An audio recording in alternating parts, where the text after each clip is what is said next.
welcome to all our members and to the visitors who are joining us. We are really pleased to have you with us. A very warm welcome, special welcome to our guest speaker, Mr. John Singh, who is well known to many of you. John is our Vice Chairperson, Vice President of the Institute, and therefore also the Chair of the Remuneration Committee. In his own life, he is a contractor developing in SAP HANA. Is that right, John? That's correct, yeah. All righty, but you can say other words on yourself far better than I can. So I think without further ado, I'm going to hand over to John. And just as I say, welcome. Please don't forget, if you're wanting to check out our Ethics in IT video, it's on our YouTube channel. We're not going to play it anymore because we did launch it quite early on last year, but it's there for everyone to look at. And as a professional body, we recommend and request that you do have a look at it if you haven't done so already. It gives a nice bit of insight into what it means to be ethical in the world of IT. So on to the topic for this evening, which is the state of crypto 2025, and our guest speaker, John Singh. Over to you, John. Thanks very much. Thanks, Tony, very much for the introduction, and welcome to everyone to this blockchain special interest group presentation on the state of crypto 2025. So let's have a look at the contents. So firstly, we'll look at macro and chart analysis. So macro stands for macroeconomic indicators, and this is the big picture of the economy. The reason why we look at the big picture is because crypto has become much more mainstream. So a lot of the happenings and the trends in the major part of the economies around the world is starting to affect crypto, and we need to be aware of what they are, even if they won't help us in our day-to-day trading or day-to-day management of our crypto. It'll give us an insights into why certain things are happening to crypto. Then the second topic will be on the Ethereum and layer 2 and decentralized finance. So Ethereum is the second largest crypto and holds an important place. It also is having quite a number of upgrades happening, and we'll talk a little bit about that, and also about some layer 2 technologies that are there to try and scale Ethereum. And then, of course, decentralized finance, which is an important part of the financial crypto ecosystem. Then thirdly, we look at decentralized science. This is becoming a little bit more popular, and it's become quite visible in the last year or so. So I wanted to talk a little bit about it. And then lastly, we look at the intersection of artificial intelligence and blockchain, and that's because of the hype around AI. So I just wanted to touch a little bit about what's happening in that intersection between artificial intelligence and blockchain. So without further ado, let me move on to the slides. So one of the big trends at the moment in the world is that of the aging population around the world. So if we look at North America and Europe, we see that the aging population is quite large, and in some cases it exceeds the youngsters that are under 15-year-old that are coming through at the moment. And what this poses is a challenge, because with the aging population, you get greater medical costs. Also, people in the aging population are not working and adding to the economy of the companies, to the country. So that does put a strain on the economy, and it's something that's become a larger trend now, and has an impact on various parts of the economy and the stock market. The next big trend is that the debt to GDP ratio amongst countries. Of concern is the orange areas, especially North America and Canada, where the debt to GDP ratio exceeds 100%. So the debt is very large and exceeds the productivity of the country. It also means that a great deal of your GDP is being used to service that debt. So that's puts a strain on the economy as well. Then when it comes to core inflation, this has been a topic that's been quite important in the macroeconomic landscape recently. And what we see is that from February last year to December, it has come down from about 3.8 to 3.2. Now the Federal Reserve's target is between 2 and 3%, so it's slightly above that, but it has been coming down nicely. And the idea is that as it comes down, the Federal Reserve will start decreasing the interest rates, which is good for crypto. So that's something that we constantly keeping an eye on, is this core inflation coming down, and because it has quite an impact on various parts of the economy and also crypto as well. So in terms of impact, your CPI is the Consumer Price Index. It's a measure of the change in prices of a basket of goods or services over time, and it's used to track inflation. So during times of high inflation, people will spend money on energy and food and not crypto, and this will cause the price of crypto to fall. So crypto is also an effective hedge against inflation, and crypto can be used as a store of value that is not eroded by inflation. The next graph we're looking at here is the M2 money supply. So this is the flow of money in the system. It's all about, the fiat money and deposits. And what happens is that as interest rates increase, then the flow of money does start to dry up, and as it decreases, then the flow of money, or M2 money supply, starts increasing. So we've seen over the last couple of years that the money supply is increasing, and this is normally quite good for crypto. We can see in the last few months or so it's starting to flatten out, but it's basically on an upward trajectory at the moment. The next graph is the 10-year to 2-year Treasury yield, and these are instruments that are quite important. And what we need to see is that the 10-year interest rate needs to be greater than the 2-year interest rate. But what happens, especially if the Federal Reserve increases interest rates quickly, what happens is that it inverts, and we can see here between in this area here that it has inverted, and now the 2-year interest rate has suddenly become bigger than the 10-year, and this is normally a bad sign for the economy and signals some form of recession. But we have come out of this, and this year it has exceeded that zero line and is steadily increasing, which is a good sign for crypto and the greater economy. So with 10-year Treasury yield spread, so Treasury spread is a difference between yields on differing maturities. So typically the 2-year and 10-year Treasury bonds is analyzed. So the yield on the 10-year Treasury bond should be greater than the 2-year. However, when Fed interest rate increases, then this can lead to 2-year Treasury bonds having higher yields. So when the yield spread between the 2-year and 10-year Treasury bonds go into negative territory, this signals recession. So it's generally not good for crypto when the yield curve inverts.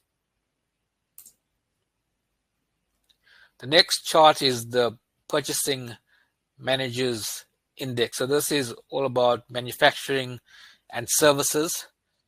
Generally, if you have a figure over 50, then that signals a strong economy. Anything below 50 signals either recession or a weakening economy. So what we see here is that in terms of the US economy, it is moving along quite nicely. Services is above 50, and so is the composite index. Manufacturing is lagging a little bit, but in general, the economy is robust and strong. The next graph is the Federal Reserve rate. So this is really important for the general economies around the world, because this signals the interest rates that are set by commercial banks and other entities, state and other entities. So what we see is that between 2020 or so, before that, the interest rate was actually sitting at close to zero. But eventually the Federal Reserve started hiking up interest rates over a number of times. This was to try and combat the high inflation. So they'd done it quite steadily and consistently over a couple of years, and then it flattened out.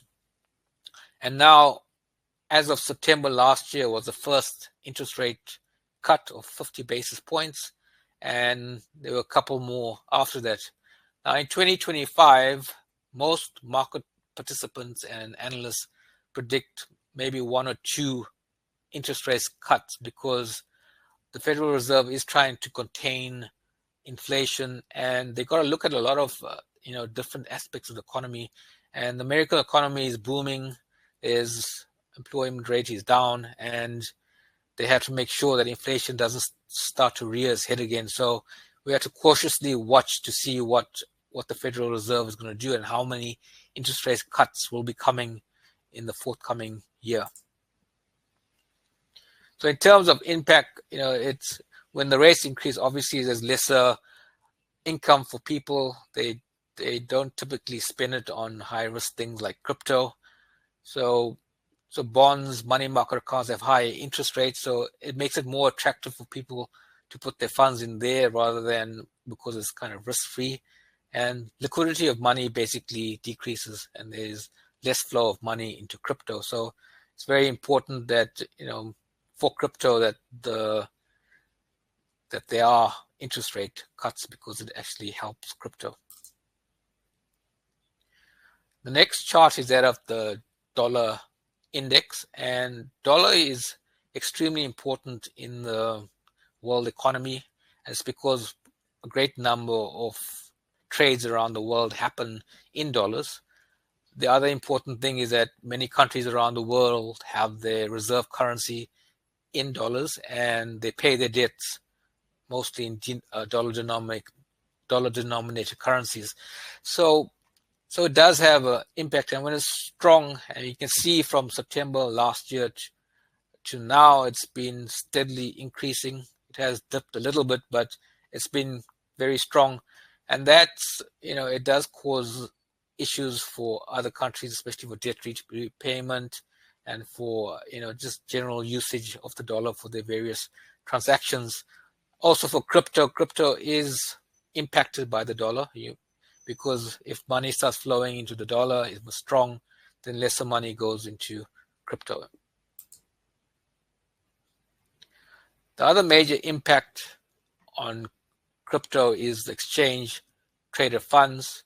So these were introduced in about January last year, and you can see from the inflows and outflows that they've made a massive impact. So on a daily basis, there's between $500 million to $1 billion that flows into these exchange traded funds. So that's massive volumes, and it has partially being responsible for the price action of Bitcoin, which has been increasing steadily to almost above $100,000 US.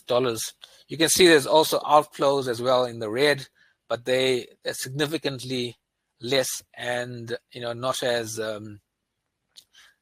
big as the inflows. And what we're seeing is that the inflows are actually consuming a lot of the supply of Bitcoin, and that also leads to price increases.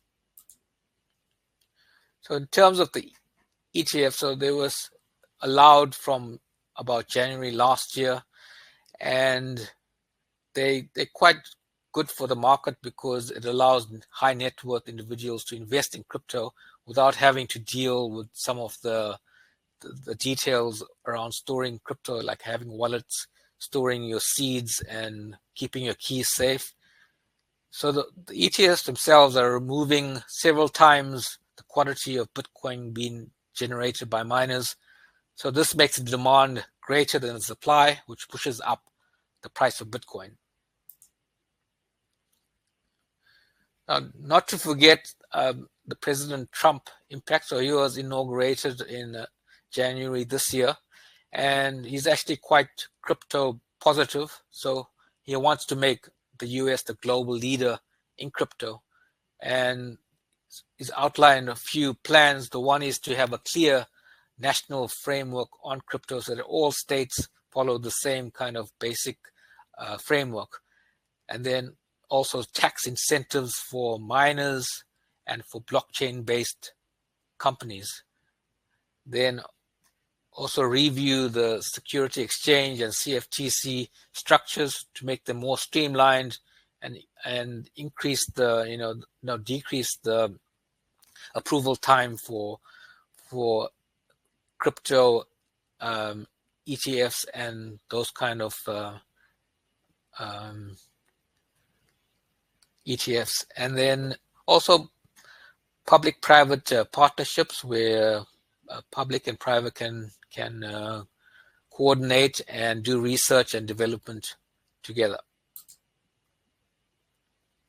Now we move on to one of the more interesting charts, which is that of Bitcoin. So we look at Bitcoin because it is still the largest crypto, and in general, what happens in Bitcoin is ripples through onto other cryptocurrencies, and if Bitcoin moves strongly, then others do as well. So we look at Bitcoin and see where it is in its price discovery phase.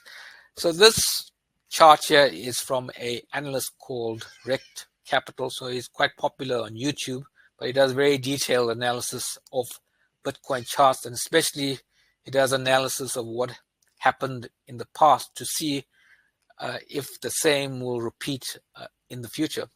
So we can see in 2020, which was the halving prior to the one in 2024, there immediately after the halving, there was what is known as a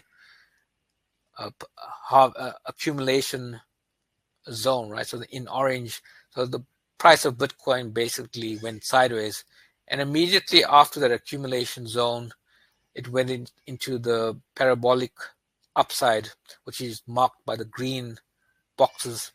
And in this stage, the price of Bitcoin went up very rapidly, and it increased over sixfold. And if we look at 2024, we see something a little bit similar in that we have completed the accumulation phase in orange, where we went through a long sideways motion in price action. And now we have entered the parabolic phase where the price of Bitcoin has increased quite rapidly in a short period of time. However, we haven't hit the heights of the past parabolic phase. And if we look at the green box, we can see that that it could go up to about 180 to 200K, but obviously these are not set in stone. It could happen, okay, that it could accelerate up into the 180K, 200K region, and we'll have to see what happens. But essentially, Bitcoin at the moment is in its parabolic upside phase, and we're expecting it to to reach pretty good heights, and the rest of crypto should follow as well. So in summary, in terms of what impacts Bitcoin and crypto price in general, so in terms of issuance, as the issuance goes down, so for example, during the Bitcoin halving or other events like that, then the price will go up. If the interest rate, especially on the US side, goes down, the Bitcoin price will go up. If consumer price index goes down, the Bitcoin price will go up.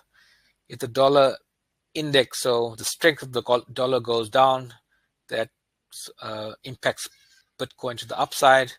If M2 money supply increases, that impacts Bitcoin to the upside. And then the yield curve starts going up instead of inverting, and that's good for the Bitcoin price. So that's in terms of economics and trading and charts. But let's look at some of the crypto projects in particular. We're going to look at Ethereum. So Ethereum is the second largest, and it's pretty big on smart contracts and decentralized finance and some of the more impactful financial instruments that are available in the crypto area. So Ethereum itself has gone through a number of changes, the one being the merge, which essentially means that it now has a proof of stake consensus mechanism instead of proof of work. So it's gone through a number of iterations. They've created beacon chains. They've merged the old proof of work chain to the new beacon chains, and that's all up and running at the moment.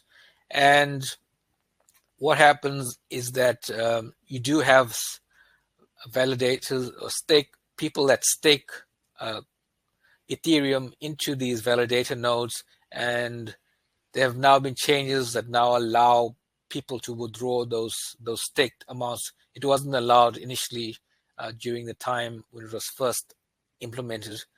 There's other interesting changes that will come. The one is to try and hide the validator that's chosen to validate a particular slot in the chain, and this will increase the security.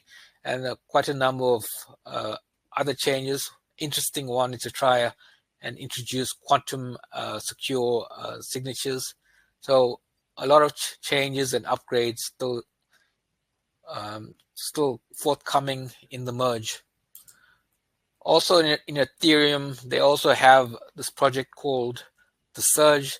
So this is to try and increase the scale and throughput of Ethereum.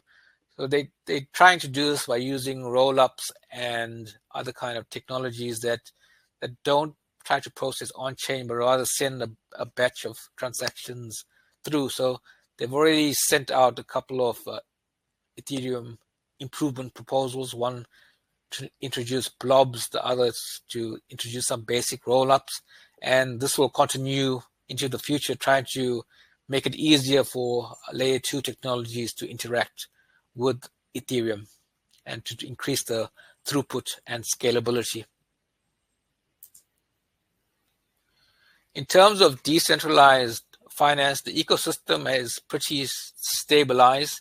You have your decentralized exchanges where you can exchange tokens one for the other. You have lending and borrowing platforms where you can actually borrow some crypto and then pay back interest, or lend it out and receive interest. Stable coins are becoming increasingly popular in countries because these are linked to stable currencies like the US dollar or euro, or to some stable crypto. And these are important for financial transactions and to make them more viable sometimes. Then there's yield farming. So you can put your crypto into a yield farming platform and receive their tokens as the interest bearing kind of instrument that will help you increase your gains. And then lastly, there's the decentralized identity platforms. So these are a lot to do with making sure that there's cryptographically secure identities for people on that are trying to get onto crypto and to the internet as a whole. So these are the kind of things that are happening in the DeFi ecosystem. So very interesting at the moment, but I don't think there's been any huge innovations in the last year or so, but it's more building up the ecosystem and making it more available and stable for people to use. So in terms of total value locked, we can see that from the highs of 2022, it has significantly come down, but there's still a huge amount locked into this into the DeFi space. Then the other interesting topic is non-fungible tokens. In 2022, there was a huge craze, especially with the NFTs related to crypto punks and the Bored Ape Yacht Club, and so that started a whole trend, and it was valued at over $1 billion in 2022. But since then, in the crypto bear market, it has fallen into a slump, slightly above half a billion, and it hasn't fully recovered to its highs as yet. But as the crypto market emerges into a more parabolic phase, we may see an uptick. But at the moment, it's very stagnant, and very little. There's activity there, but not as crazy as it was a couple of years back. Next, move on to layer 2 protocol. So as mentioned, these are important to Ethereum to try and increase the throughput of the Ethereum ecosystem. So a layer 2 blockchain is a scaling solution that enhances the performance and scalability of layer 1 blockchains like Ethereum. So these layer 2 protocols operate at top of the primary blockchain, reducing congestion and transaction costs. So the main principle is off-chain transaction processing with a consolidated summary transaction on the main chain. So the best layer 2 protocol at the moment, so in no particular order. One is Arbitrum, which has 4,000 transactions per second. So the total value locked is 10.7 billion. The market cap is about 2.3 billion, and the technology it uses is optimistic rollup. The next layer 2 protocol is Optimism, so that's 2,000 transactions per second. It has a total value locked of 5.5 billion, market cap is 3, and uses optimistic rollup. The next one is Polygon, which has been around for a few years now. It has an amazing 65,000 transactions per second. Total value locked is 4 billion, market cap 7.5 billion, and uses zero knowledge rollup. And the newer kid on the block is Base, and it's 2,000 transactions per second. It's a total value locked of 729 million, and market cap is not applicable at the moment because it's pretty new, and then it uses optimistic rollup. So let's move on to just look very briefly at the architecture of Polygon as just an example, right?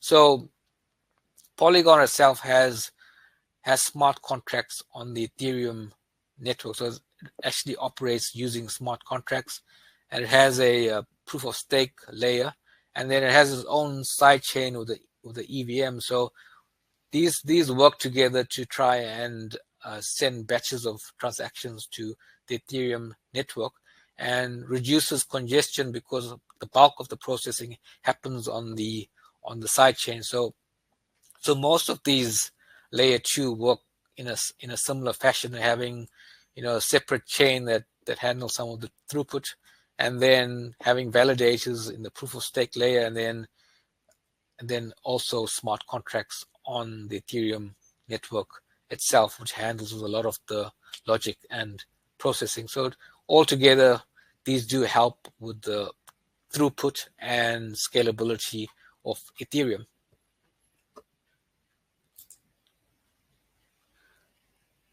The next I'm going to look at is decentralized science. So over the last couple of years, it has become a little bit more mainstream and become quite an interesting topic. So it's built on the belief that scientific knowledge should be accessible to everyone, and research should prioritize collaboration and transparency over profit and those kind of ideas. So the traditional systems of research are often hindered by gatekeeping, lack of funding, and restrictive intellectual property practices. So DeSci overcomes these challenges by enabling scientists to raise funding, conduct experiments, share data, and distribute insights on decentralized platforms. So again, it's the blockchain decentralized idea, but just applied to science and research, which is quite an interesting concept. So you will have immutable scientific records stored on the blockchain. It also enables decentralized autonomous organizations, so smart contract-based organizations that empower researchers and communities to fund and govern scientific initiatives. As mentioned, you will have smart contracts controlling a lot of these aspects, and they facilitate secure, transparent, and efficient distribution of resources, rewards, and intellectual property. So when it comes to the decentralized landscape, there are a number of players, especially in the biotech space. There's decentralized funding of science. There's decentralized autonomous organizations. There's also foundations and institutes and scientific publishings. There's also non-fungible tokens and communities and chats, and all these make up a very vibrant ecosystem, which is becoming more and more interesting. It's difficult to know whether it can be profitable, because a lot of the value of tokens, for example, fluctuates with the markets, especially with the huge scientific, huge economic events that happen. It can impact the funding, but I think in the end, it could be an interesting way to fund scientific research, and could be viable to have good scientific breakthroughs using these funding mechanisms. The last topic I'm going to look at is the cross-section of artificial intelligence and blockchain. So I'm going to look in particular at the ELIZA framework. So this is the first open source and Web3 friendly agent framework. So it's a regular TypeScript program, and it reads and writes blockchain data and interacts with smart contracts. So it does solve the challenges of integrating AI with the Web3 environment. So if we look at this from a graphical point of view, we can see that the framework interacts with various clients, social media clients like Twitter, Telegram. I think this is, and there's other things like Slack and other social media platforms. And then it has adapters to different databases. The interesting part is the plugin into various blockchains that it can interact with, and also various AI models, not necessarily only large language models, but they are like OpenAI, Meta, that it interacts with, and this creates a whole framework that people can build on.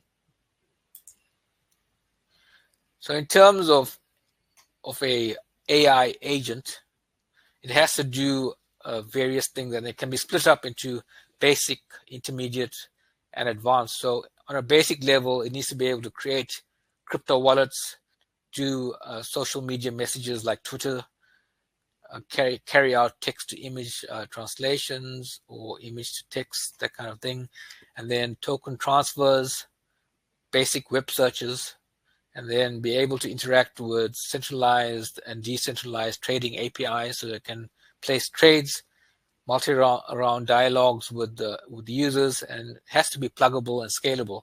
So that's the basic requirements for a artificial intelligence agent in the Web3 arena. And then on the intermediate level, it has to do non-fungible token generation, audio transcription, text to video, RAG and vector DB, multi-agent systems, character personalities. It has to be able to do staking, smart contract auditing, and those kind of advanced functionalities. And then on the advanced level, we're looking at having auto trading robots that can, just manage a whole portfolio of trading, digital avatars. It has to be able to plan and reason from the bottom up, execute smart contracts, and autonomous gaming capabilities as well. So these kind of artificial intelligent agents are still being developed, but there are some, for example, like AI16Z, which is managing quite a substantial crypto fund and doing quite well at it. So, they're definitely starting to advance and becoming more prominent in the Web3 and blockchain space. So in terms of my presentation, this is the end. So just a couple of references, and I think we're quite ready to take some questions if there are any at this point in time.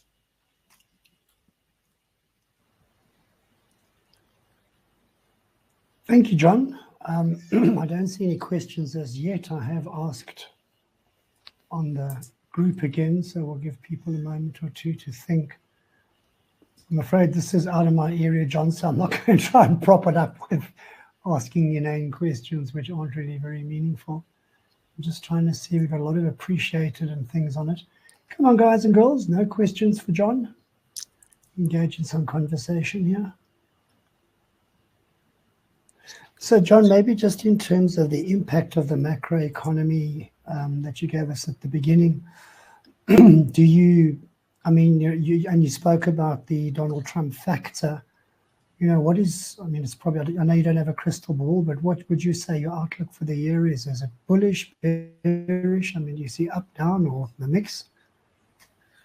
I think, I mean, from a crypto point of view, it's definitely bullish because he has stated very clearly that he supports crypto, and he's also looking to create a crypto reserve fund for the United States, which will really ramp up the visibility of crypto and make it really accepted. Because in terms of adoption of crypto, the USA has been a little bit slower than other countries, but I think Donald Trump looks like he's quite keen to turn that around and make the US, more competitive in terms of their crypto capability, because he definitely sees it as a threat that other countries like China, for example, are advancing quicker than the US in terms of adopting it here.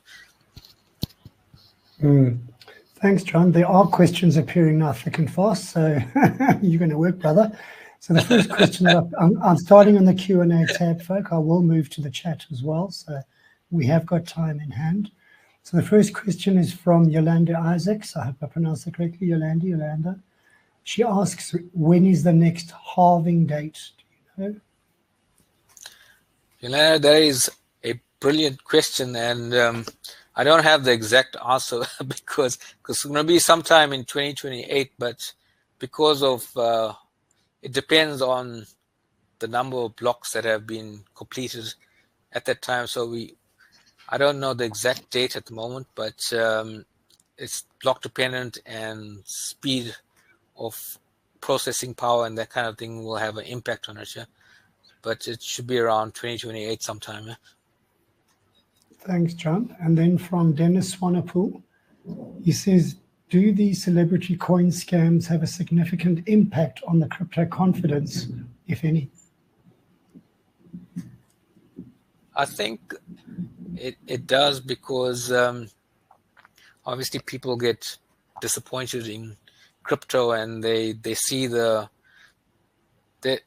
they're not aware of the technology behind it. They only see the faces that are trying to sell it, and if it's a bad actor, then it will have a negative impact on the person that's trying to use it.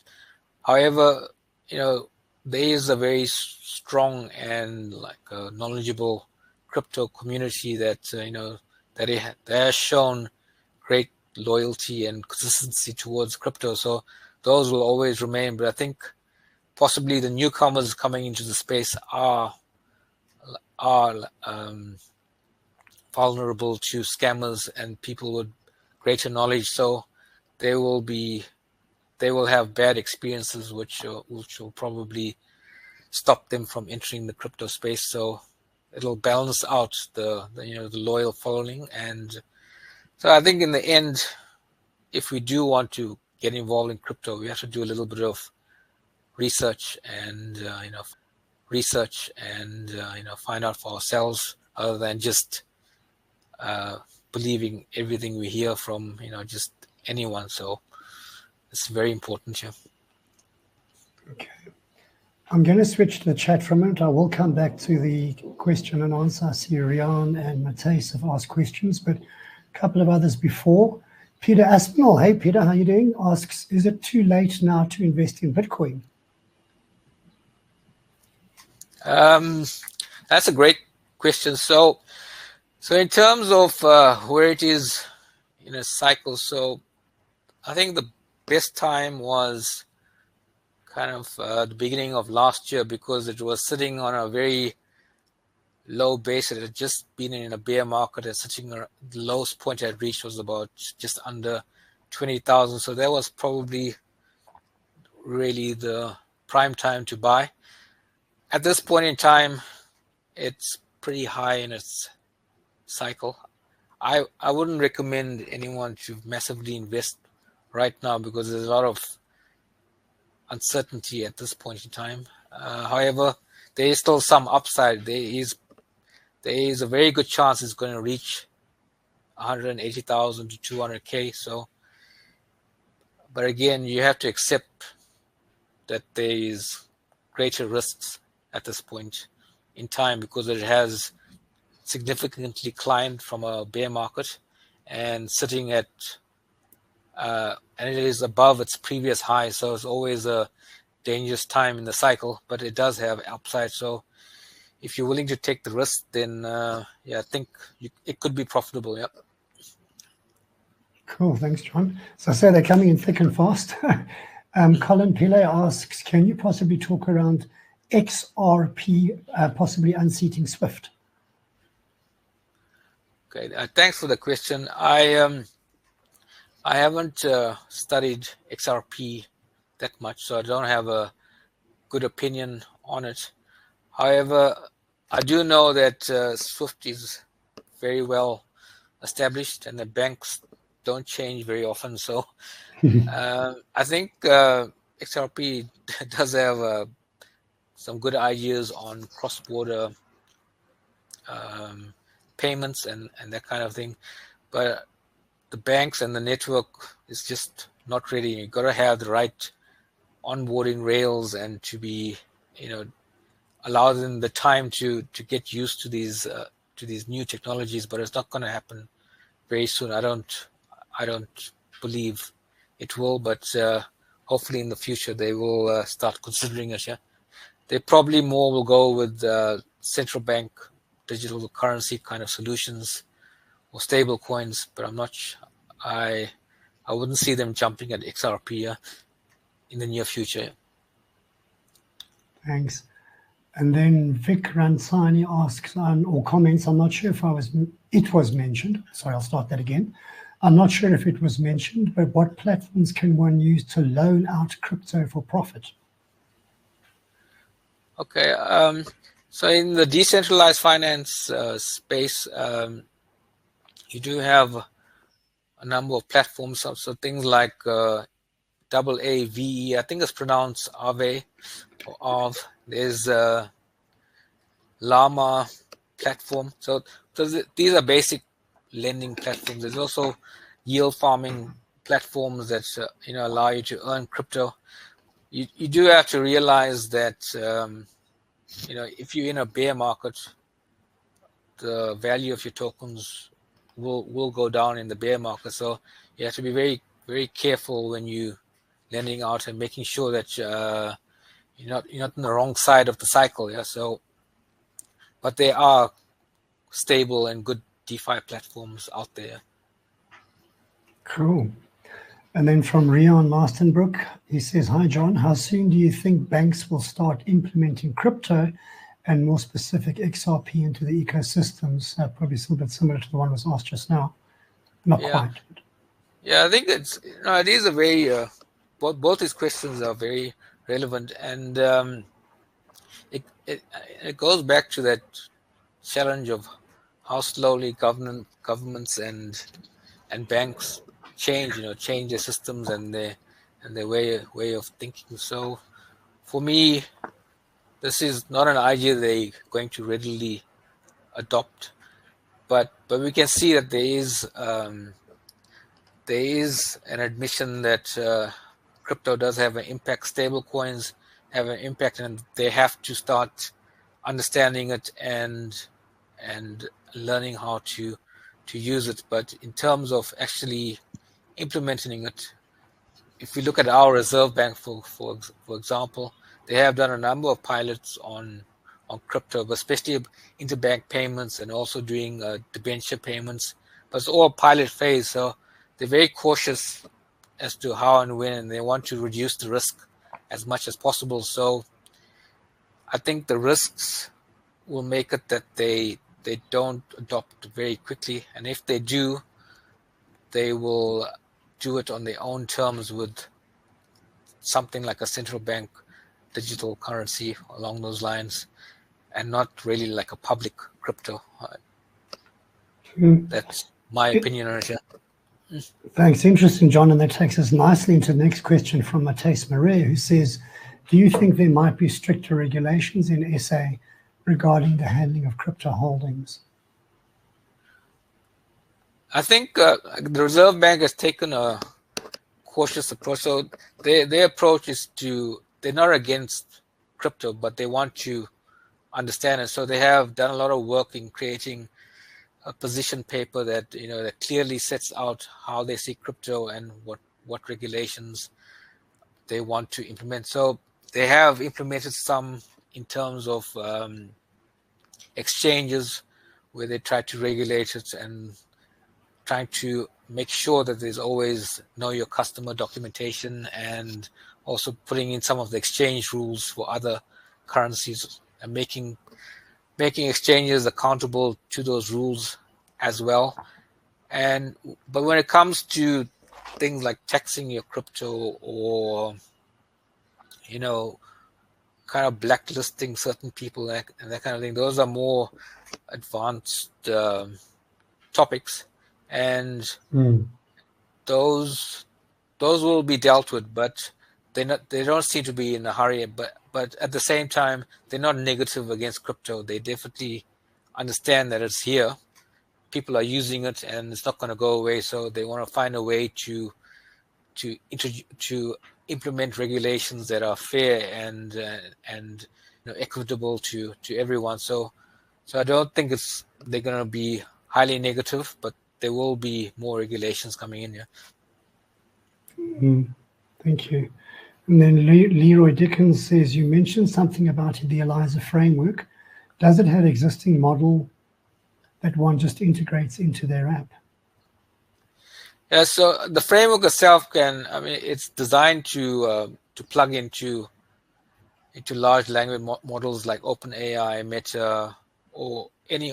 Well, in their documentation it says they can integrate to any large language model, but I'm not sure if that's true, but it does seem to be able to integrate to just about anything out there. So you can use the accepted or mainstream large language models, or you can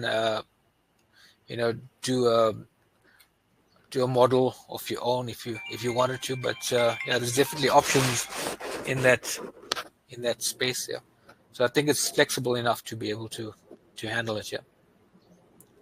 Cool.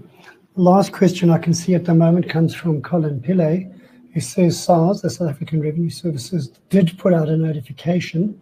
In fact, I remember seeing it, retaxing individuals on the capital gains tax rates for crypto profits. Have they started tracking this at all?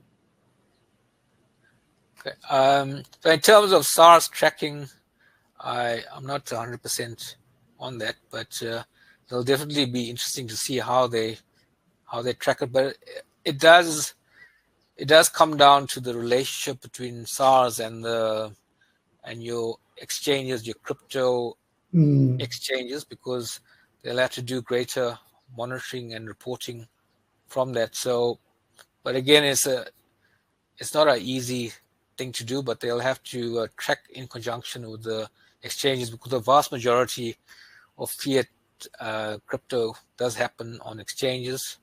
There is some where people directly send money to each other. Those will be harder to track. So from wallet wallet, but not on an exchange, but rather like a off exchange soft wallet or hardware wallets. Those are more difficult to track.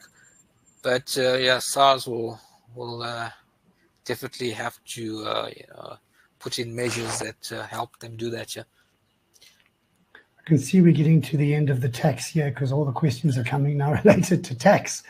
So interesting. Question from Eunice. Concerning taxes on crypto in South Africa, would you recommend contacting SARS directly or making use of an accounting service? Depends how much money you got, hey? I think with all measures, especially, I mean, as Tony says, if you have a great deal of funds, it's better to have a tax accounting service, because I mean, I have spent quite a bit of time on SARS website trying to read the documentation, and it's extremely difficult to read the documentation, even the well-written ones. There's a lot of little pieces of information that are not easy to understand. So if you can, I would recommend a tax advisory service there. One wonders though, John, and I don't mean to offend anyone, but I mean, how au fait are the accounting services with taxation on crypto at this point in time? It's still pretty new, isn't it? Yeah, it is new, but I think crypto has become more accepted and mainstream of the last couple of years. So definitely, I have seen tax services that advertise the knowledge in crypto. So can't remember off the top of my head. So, but they definitely starting to become more prevalent. Yeah. Awesome, thank you, John. I think someone wants you, brother. I think we've run out of questions. Yes, we have. So. And we're sitting at 23 minutes past, which is really awesome. So, John, from the Institute to you, first of all, for very interesting presentation. Thank you so much. As always, very well researched and presented.